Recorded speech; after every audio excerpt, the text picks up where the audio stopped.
আবারও বছর ঘুরে বিশ্ব মুসলিমের দ্বারে হাজির পবিত্র মাহে রমজান। সিয়াম সাধনায় মহান রাব্বুল আলামিনের নৈকট্য লাভ ও তাকওয়া অর্জনের জন্য রোজা রাখবেন ধর্মপ্রাণ মুসলিমরা।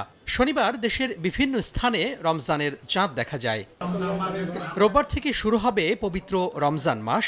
সন্ধ্যায় রোজা শুরুর বিষয়টি নিশ্চিত করেছে জাতীয় চাঁদ দেখা কমিটি। ইসলামিক ফাউন্ডেশনের সভাকক্ষে জাতীয় চাঁদ দেখা কমিটির বৈঠক শেষে এ তথ্য জানান ধর্ম বিষয়ক মন্ত্রণালয়ের উপদেষ্টা ডক্টর আ.ফ.ম. খালিদ হোসেন।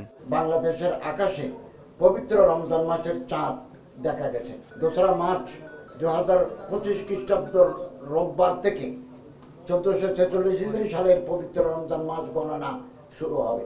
মহান আল্লাহ রাব্বুল আলামিন আমাদের সকলকে নেক আমল করার, রমজানের শিক্ষা এবং আদর্শ পরিশুদ্ধি মেনে চলার, পবিত্রতা রক্ষা করার তৌফিক দান করুন, আমিন।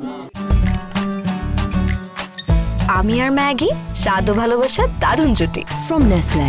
রহমত, মাগফেরাত আর নাজাতের পবিত্র এই রমজান মাসে নিত্যপণ্যের দাম সহনীয় রাখতে ব্যবসায়ীদের প্রতি আহ্বান জানান ধর্ম উপদেষ্টা। আগামী এক সপ্তাহের ভিতরে সয়াবিন সহ রমজান রিলেটেড যে সমস্ত আইটেমগুলো আছে এগুলোর দাম সহনীয় পর্যায়ে চলে আসবে। ব্যবসায়ী ভাইদেরকে অনুরোধ করি, এই পবিত্র মাসে ব্যবসা করবেন, লাভ করবেন, নিঃসন্দেহে করবেন, তবে তারা যাতে জিনিসপত্রের দাম সহনীয় পর্যায়ে থাকে এই ব্যাপারে প্রয়োজনীয় তারা মানসিকভাবে তৈরি থাকবেন।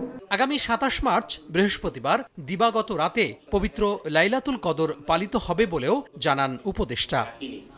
তোহা খান তামিম, সময় সংবাদ, ঢাকা।